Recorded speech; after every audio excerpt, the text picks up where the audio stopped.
Hey, welcome back to this channel. Once again, this is Moses. Thank you for being on this channel coding with me.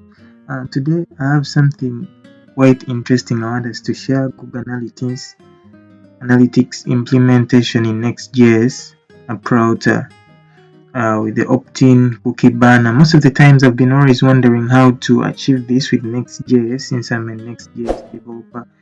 Love using Next.js for my project, so I've always been asking myself how can I make the cookie banner. So it's when I scrolled, so I was making some research and I got to this repository. It's made by Max, the fellow YouTuber. I'm gonna link this into the description for you guys to check it out.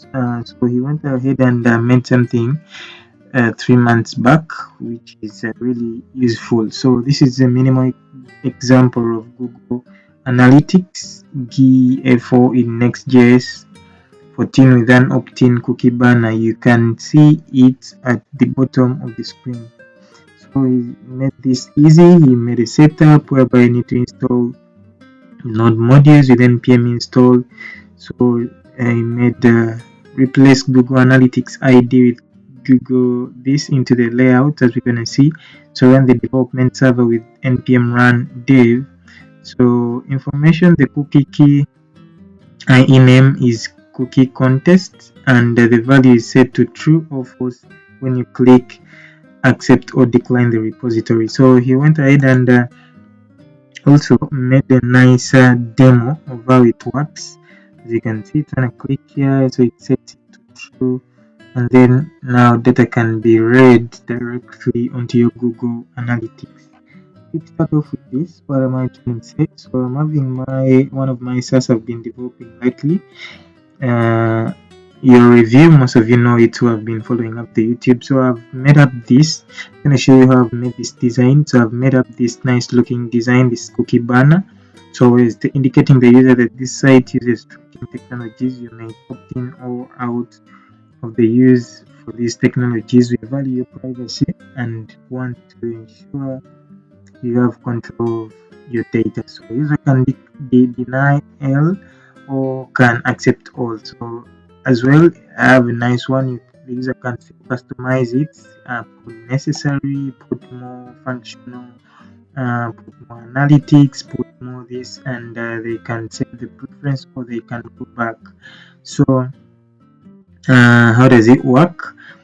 So we're gonna see this simply down into the code. So if I go back to Max, what Max did, he had a file into the source, with the source directly. Now in his app and layout, he had these folders.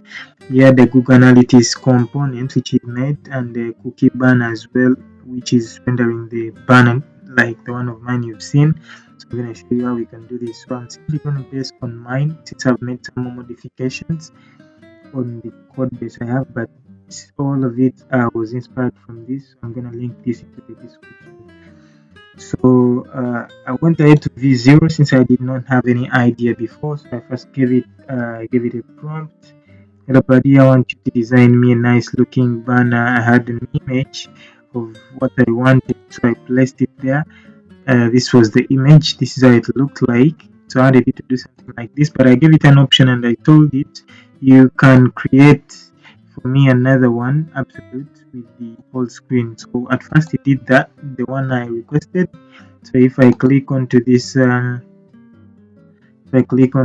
cookie banner, so it's gonna load up the preview.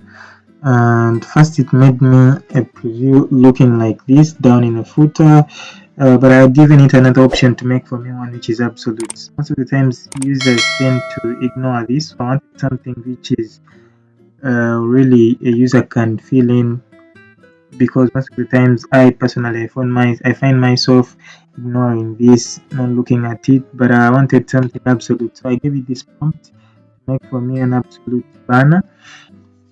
And it went ahead and it was honest and it did for us something like this, the one I have. So at first it didn't have more customization, so I went into it I can still share with you the link of this, so I can turn it to public, I guess. So I told it to make it more functional, so it gave me this cookie banner now with more of this custom. When a user clicks on the customize settings, so it opens. When a user clicks on this customize settings, now it opens the necessaries, and all the user can add these, can switch and play along all that. Okay, so now it's time to jump onto the UI, how it looks. So it looks like this. This is how basically it looks. This is an absolute component running. If I'm to inspect this, okay, so if I inspect this, we're gonna have a look at our console. Okay, if you go to the console, let me turn it, delete this. You have to go to the application and reach here. Okay, so at first we're having something like this. There's nothing much.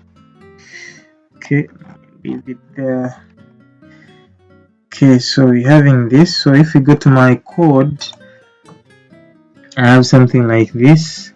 Okay, so it all started in the layout. So in the layout, I had my site data, blah blah blah, my SEO and all that. So I have my site here. So what I added this Google Analytics file. We're gonna look at, it's a component which takes in the ID. It takes in the Google ID. The Google Analytics ID. This is a random one I've put. It takes in I'm going to show you where you can get it. It takes in the measurement ID.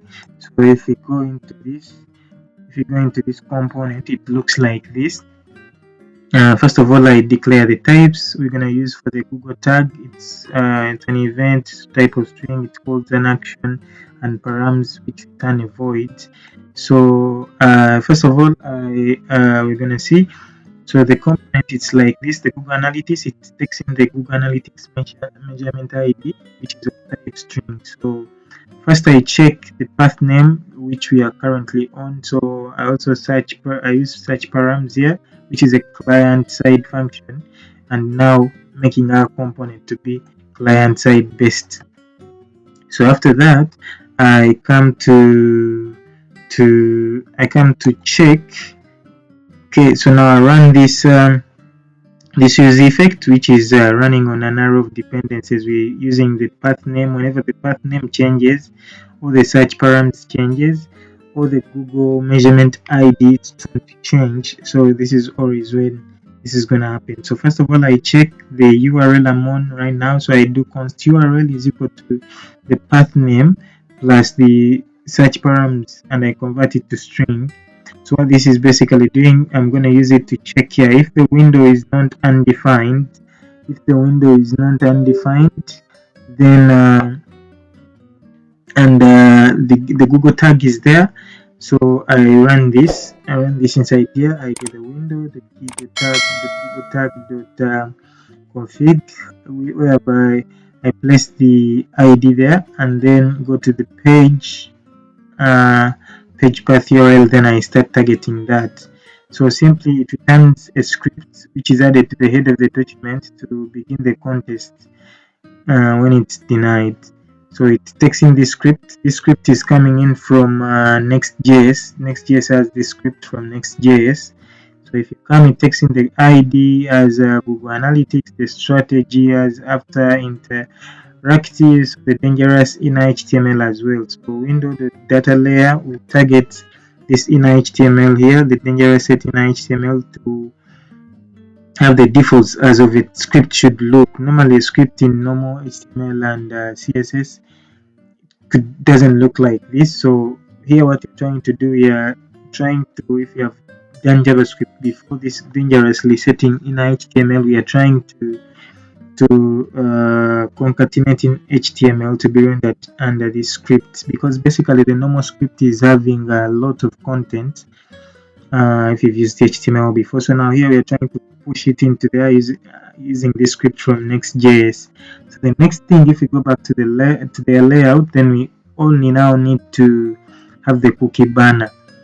The reason why, before I go to the cookie banner, the reason why I'm using this suspense fallback whenever we having a use search params, if you go to this, whenever we are using a use search params, we need to set a fallback for it. Otherwise, if you don't do this, you'll get a development error. So you always have to wrap it under a suspense, and then you give it a fallback. That before, if this hasn't loaded, return null. Otherwise, if there's no fallback, it will continue crashing, which is a bad user experience. Now, going into our cookie banner, what do we have in the cookie banner? The cookie banner, it's a client based component, and we're importing the necessary hooks and custom components we're going to be using for this. So I have this is types for the category, where if you click on continue, the user can select the ID, the name, the description, and the required fields all are into the cookie category. So the cookie category is like this: the ID necessary, name necessary, description. This is basically what, if we go here and we go to customize this cookie context, the name, the description, this is what we're seeing there.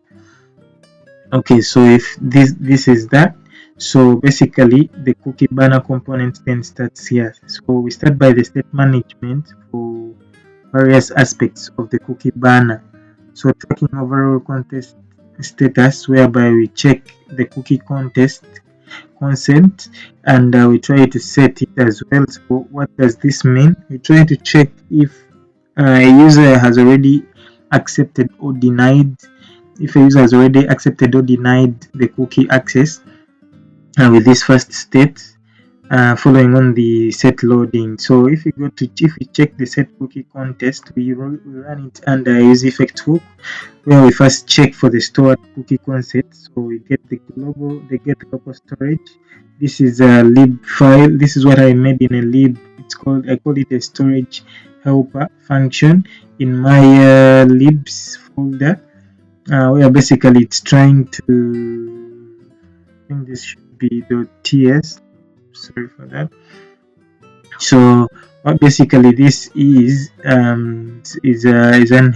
helper function. So just getting stuff from local storage. So it's a get local storage, takes in a key and the default values as well. So const sticky value is going to go to the local storage and get that item based on the key.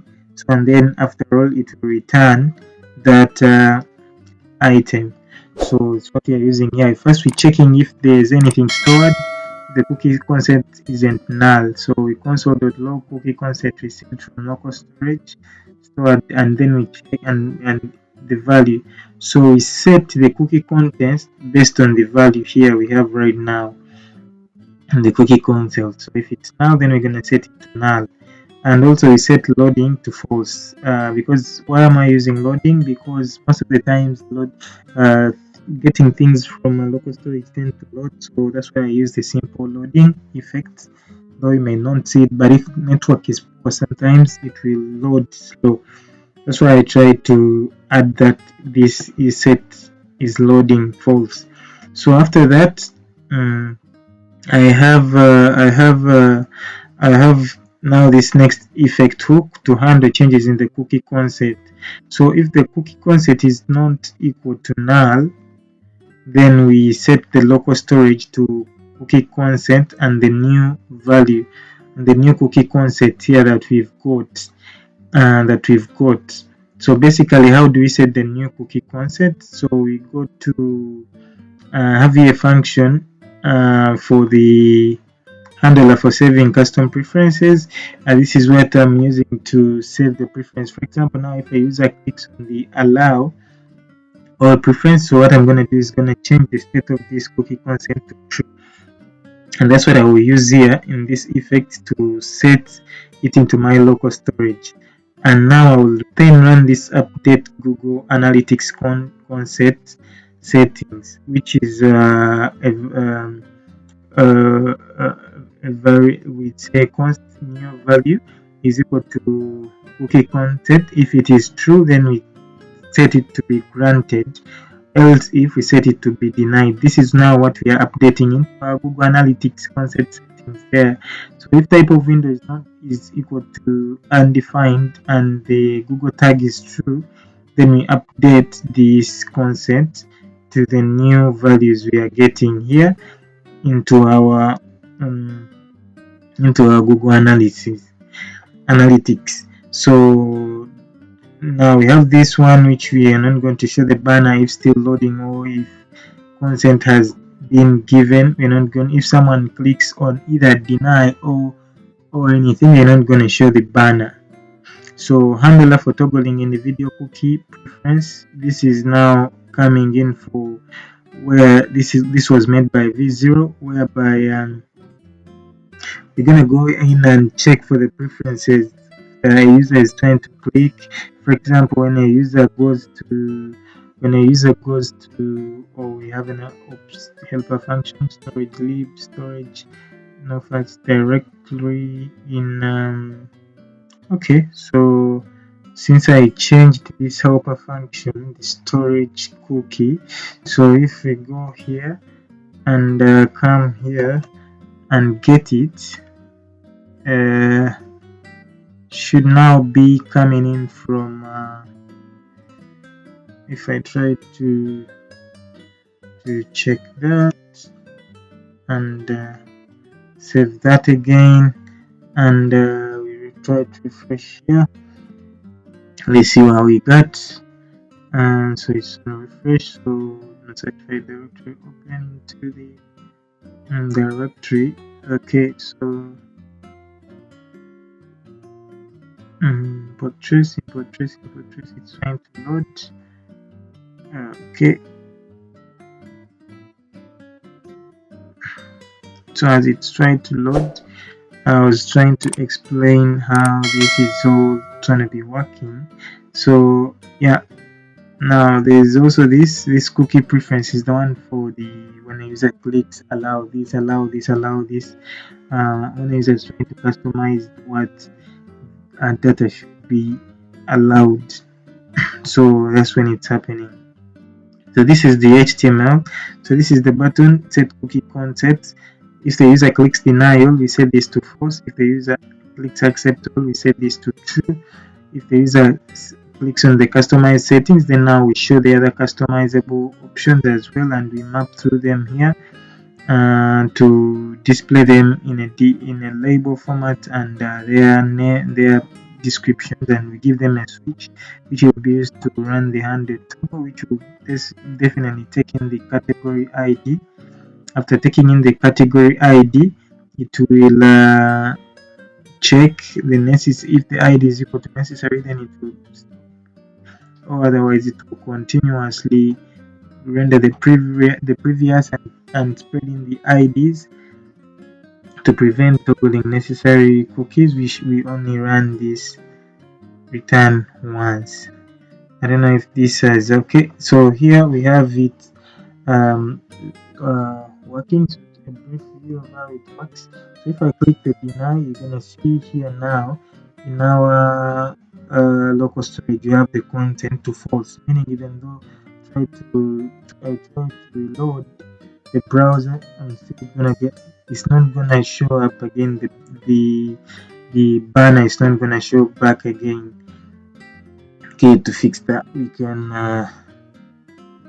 remove this. Once we remove this and is it removing? Okay, so once we remove this, let me just left click and do delete. Once we delete this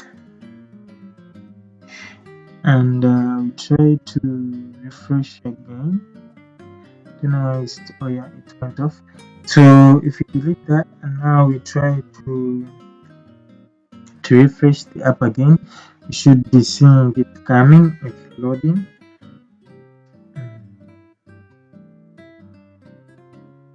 I don't know why it's slowing a little bit, but it should be loading. Okay, so we have everything loading slow. I don't know why.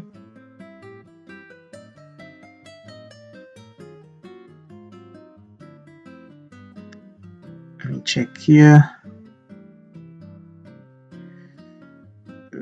Okay. Everything is running on smoothly. Anyway, so we have it here. So if I click the accept, you're going to see still here we are going to get cookie concept true. Now if I go to my Google Analytics and try to refresh, it's gonna show me one active user. Let me try to refresh. Hard refresh. So as it's loading, it's going to give me the data, like we have this user, we have this user on this page, the user has done this, the user has done this. So basically it's one of the tools you can use to track the user's flow on your application. So let me try to make a refresh, and something seems to be not working properly. Something is tending to slow, sorry for that.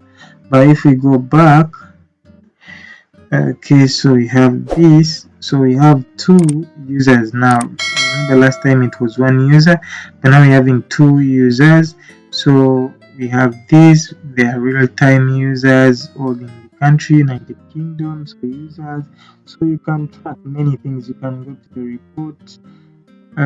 report and then now gather more detailed information. You can check on the engagement, you can check on the overview, you can check on many things according to the number of users you'll be having at the moment. If you have quite many users running onto your application now, all of these will be full with data, like trying to show you monetization of everything will be showing you what you want to do, all the full analytics. But since now this is a new project, it has a few things on it, then that's why it's quite not having data here.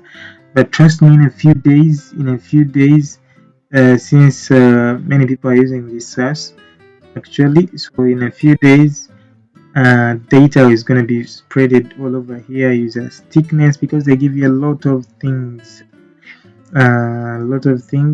so quite many stuff is going to be there, because based on this SaaS, by the way, if you don't know the SaaS yet, it's your review. It's even on Product Hunt, and people are trying to give it hands up. It's one used for simply gathering reviews from